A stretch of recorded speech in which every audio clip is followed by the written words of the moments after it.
Welcome back, it's Dr. Somji. Today we're going to be talking about a topic that actually a lot of people suffer from, but they don't really talk about it. It's body acne. Do you get acne on your back, your chest, other bodily areas? There are actually ways that you can really reduce this and even treat it really quite effectively. Most of the things that we talk about, I get actually, to be honest, because I get acne on my back, commonly known as BACKACNE. Now, there's many different causes for actually BACKACNE. One of the main things is congestion. So it's an area that does sweat. It's an area that's actually very hard to clean as well. And you can sometimes get debris building up within that area. Now remember, just take it back a second. If you have acne, you are not dirty. That's really important. But sometimes there's areas of thicker skin, it can be really difficult to actually extract things like blackheads safely and also clean it effectively. So BACKACNE is something that is actually really, really common. Things that you need to make sure that I personally do. I actually make sure that every time that I exercise, I shower very quickly. You don't want sweat sitting in that area, creating a humid environment for bacteria to thrive. That you want to really limit. So if you're going to be exercising in a gym, actually wear things like cotton clothing or one of those breathable things that you can buy from sportswear brands to actually quickly cool that area and there's not too much heat within the region. When you're in the shower, washing with things like salicylic acid is really important. You can get some great washes that I'll put into the description below.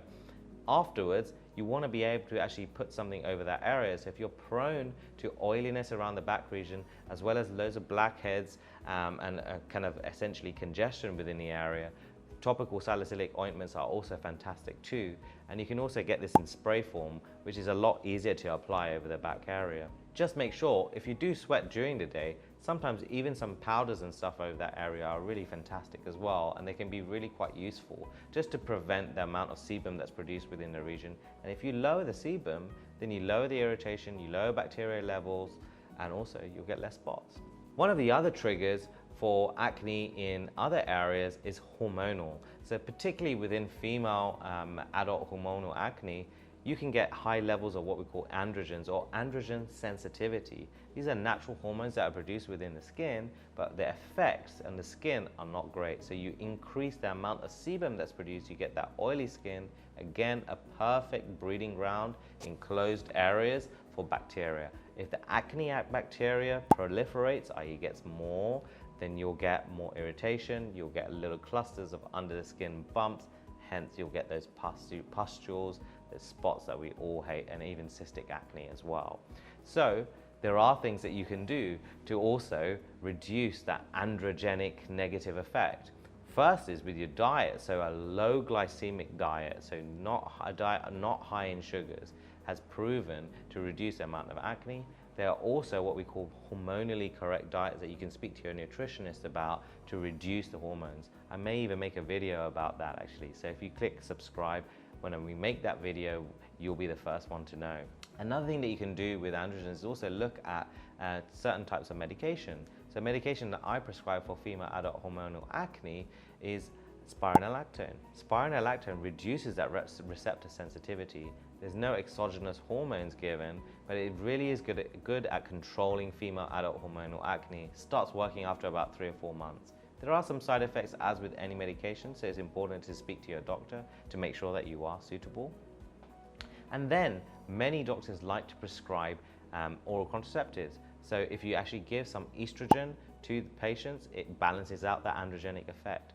Personally, in my practice, I don't like to give more hormones to people because I certainly think that it's not probably a safe thing over time.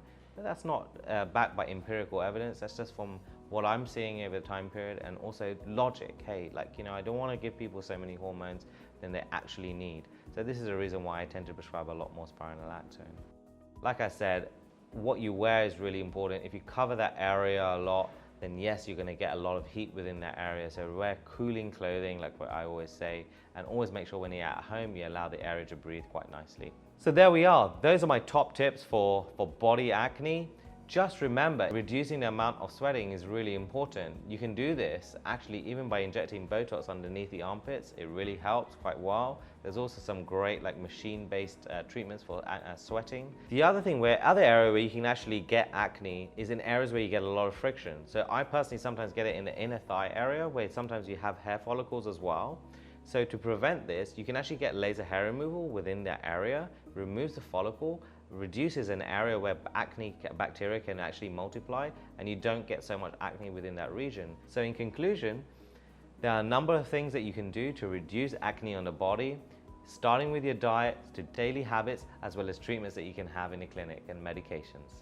Thank you so much. If you want to know anything more about skincare or any other treatments, don't forget to subscribe and also like this video. If you have any particular questions for me, don't be afraid to leave some comments in the comments below.